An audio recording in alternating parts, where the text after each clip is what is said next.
What's up, guys? It is Sam here, and I wanted to talk about Tesla's autonomous vehicle announcement from today.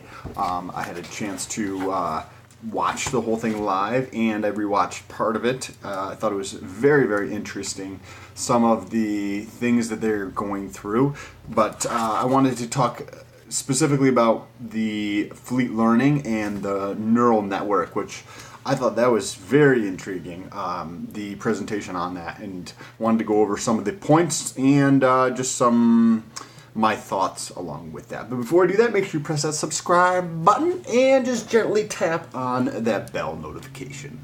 Okay, so the Tesla event today was live on YouTube. I had a chance to watch it. I looked up this gentleman. His name is Andre, who is in charge of he's the director of AI at Tesla, and he also was one of the founding members, I believe, of OpenAI, which, as we know, Elon Musk was associated with. So I'm assuming that that's where they built that. And he pulled him from OpenAI, or recruited him from AI. He's a PhD from Stanford, but what he talked about was laying a foundation for the neural network. And there's two things that neural networks need. So I have some notes here. I'm just going to be referencing these as I go throughout. If you guys have any questions or other great resources or anything like that, leave them down below in the comments. Super interesting stuff. Okay, so he started, and it looks like, according to this, I looked at his LinkedIn, and he's got a page on the Stanford .edu site. It's Andrzej Karpathy. It's Karpathy. It looks like he's in his early 30s or something like that. But anyways, talked about the neural networks. Neural networks are super interesting. I want to get some more information about those and learn more about them. But not only do they need lots and lots of data. It's not like humans, where we can understand what something is when we just see it, because we have our own fucking neural network that's been training for me for 34 years, right? So they need tons and tons of data, and what that data comes from the fleet, right? Because all of that data from all of the cars, nearly 500,000 cars driving around the world, gets uploaded to Tesla. Now, there's some interesting things that come along with the uploading and with the processing of that data. But the other thing that they need is real-world data, not just simulated data, because the simulation, right, if you've ever run a business or done anything in life, you know that you have this is your expectation, and this is reality. And very rarely do they just match up perfectly, right? Most of the time they're here, or here, or a million fucking other spots, right? Because your expectation tends to be different than what reality is, right? Like, you wanted to be there at 3 o'clock, you got there at 3:26 because of fucking traffic, or whatever the case is. And that's real life. So you want those edge cases. You want all that long tail information. And that's where you get some really interesting and valuable information. And the frequency at which you're able to capture the long tail is one of the main factors that allows the neural network to get better. Because you want to be able to, you can't put that stuff in a simulation. You're just not gonna fucking know what goes in a simulation, right? If a dead body is in the middle of the road of a human, you're not gonna think to put this thing in there. Or if you do, then okay, I'll put that in there, and then you're not gonna think of oh, what if the dead body had a fucking machete gun that punctured the fucking battery pack and started you know what I mean? You're just not gonna think of these things in a simulation that you will think of. There's just so many different edge case scenarios that you want to be able to capture. And that's where we get into the fleet learning. So you need lots and lots and lots and lots of fucking data, and you need real world data. So you get all those very unique circumstances so that you can use those to learn off of.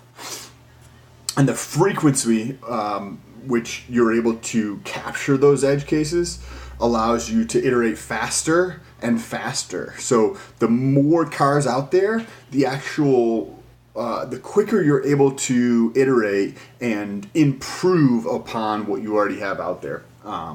So fleet learning. So when I just took some notes down here.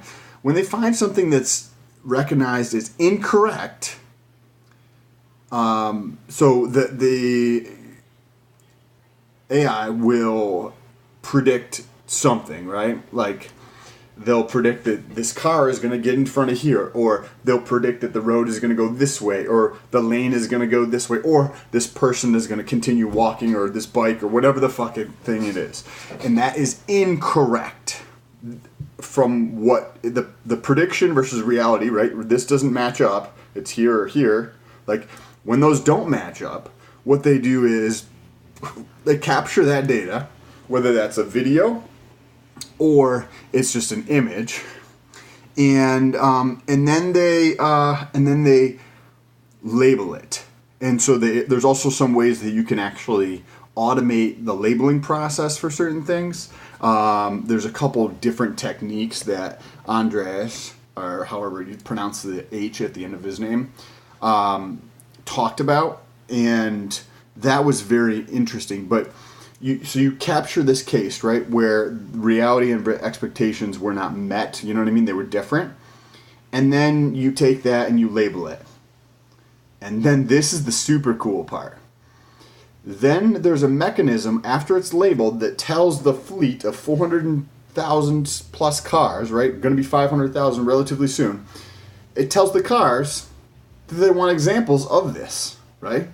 So then you tell the network, right? You tell all these little computers, these data centers that are out in the field driving around that, hey, I want to find more black markers like this, right? Ones that say door mark from Staples on them, right? You can label that however you want. Then when the car goes along and it's like, oh, well, there's a fucking black marker that says door mask, blah, blah, blah. And then it sends that back, right? So then you get this data set back and you can label them so that you know all of this is not the same thing as this, right? They might appear similar, right?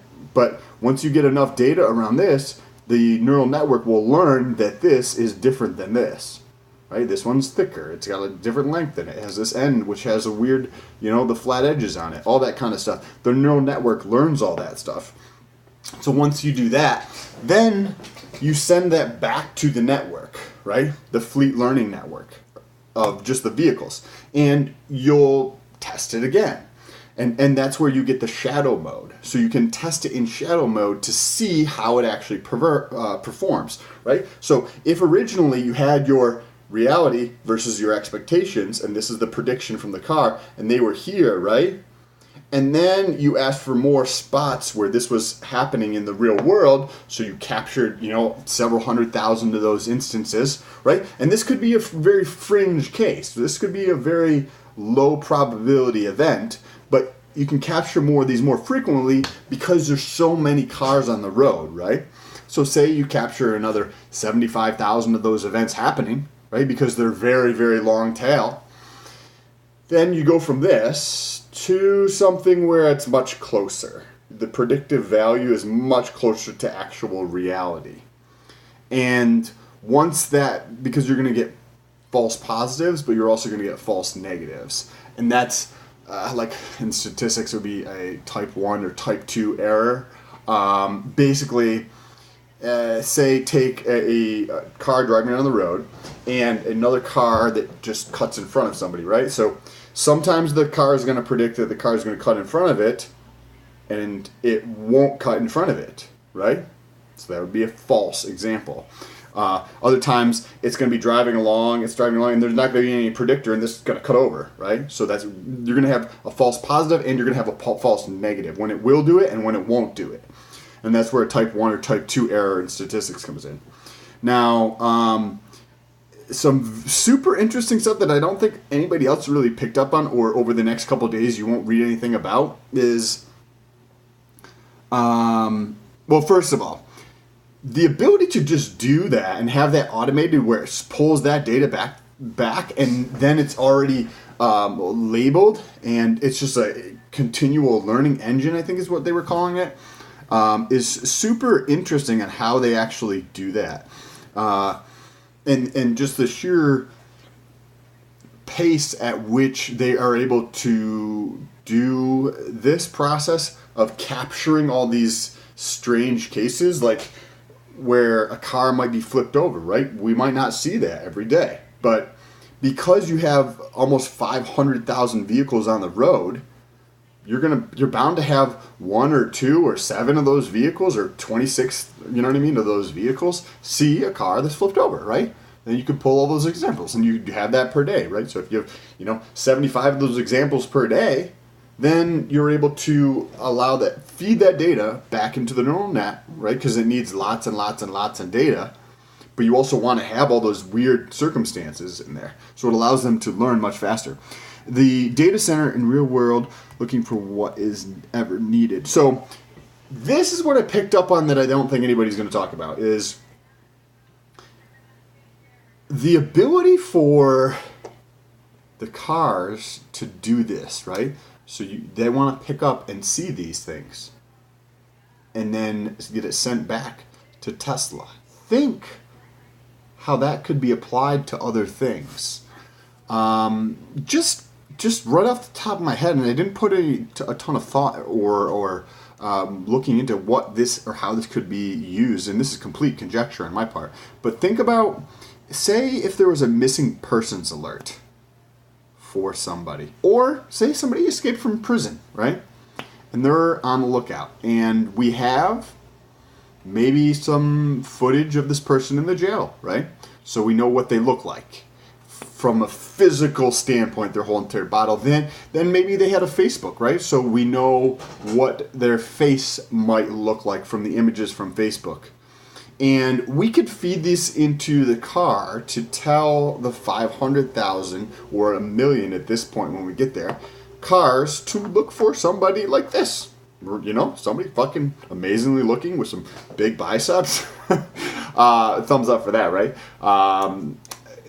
And the cars be able to send back images of humans, right? Like that they predict or that they think are Sam, or things like that. Or let me know if you have any other creative ideas on how this might be able to be used in the future. Or say cops, right? Noticing when a cop, they wouldn't do that, but like for something useful to society in a way, right? There's some very interesting things that you could do for that. Or if there was a very intriguing problem that needed to get solved, right? Instead of having a centralized data center like, say, Google or Microsoft or Amazon, AWS, right?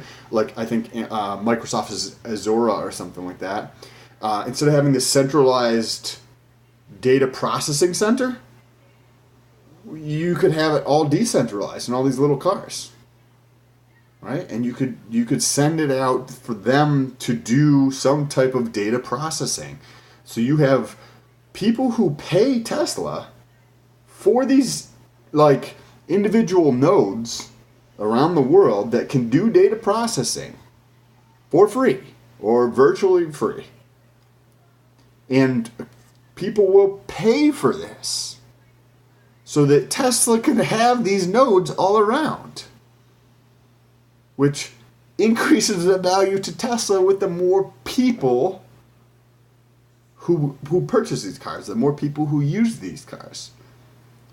I think that's super intriguing, because if you think about, say, Amazon in their AWS, or Microsoft in their Azure, or whatever it is, AZUZE or something like that, AM or something, I don't know what it is, and then Google, and how they have to build it, and then they have to go through and try to sell it, or they'll use it for themselves, where Tesla builds them, and then people want to purchase them, so they're almost getting a subsidy to create their own giant decentralized database or data processing center across the globe.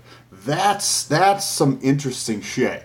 where that could be really used for some good stuff in the future. I'm sure that some people have some very creative ideas on how that could be used in the future.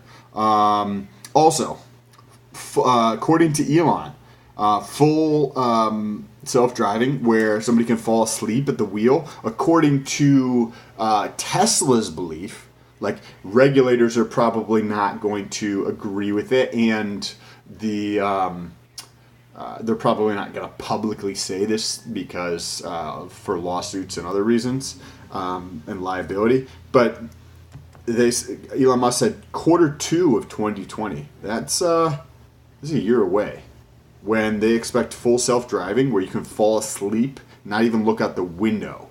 That's crazy. That's a year away. So this is Elon, right?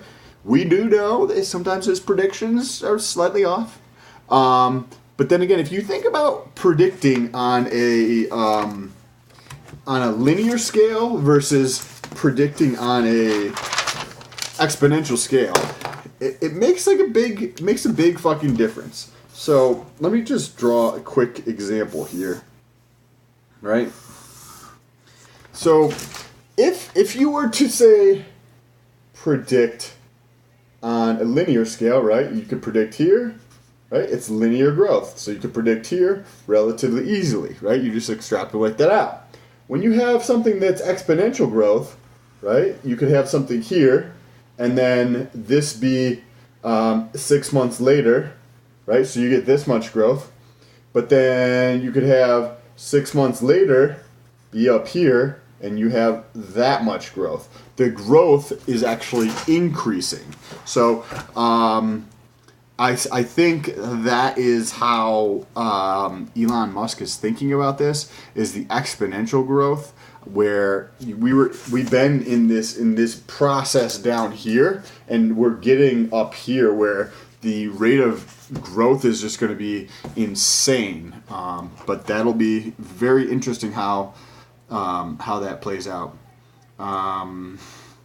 Also, I don't know if it was in this presentation or one of the podcasts in the past, but they referenced having, almost 100% of the data for self-driving. So for neural networks, we know that we need a lot of data, and Tesla has a tremendous amount of data. If you take all of the data from the other companies that are doing this, in comparison to what Tesla has, if Tesla has 99.9% of the data relative to everybody else, and the amount of data that they are capturing on a daily basis is what everybody else has in in perpetuity, like all the other companies, all the data that they have together in one day, Tesla's probably getting in one day. So the amount of data that Tesla has is just absolutely insane. And their ability to capture that is intriguing. So I actually just made another video on potentially just leasing the vehicles in the future. That I think might be something that would behoove Tesla from a financial standpoint, and talked about some of that. So if you want to check out that video, go look at the channel. I put out a lot of content. So don't forget to subscribe, press that bell notification so YouTube can notify you every time I post a video. Appreciate you guys. Let me know if you have any comments down below. Also, if you have any ideas on how a distributed, decentralized data processing network like that could be used, let me know down below in the comments. I'd be curious to know some creative ideas on how something like that could be used. Peace.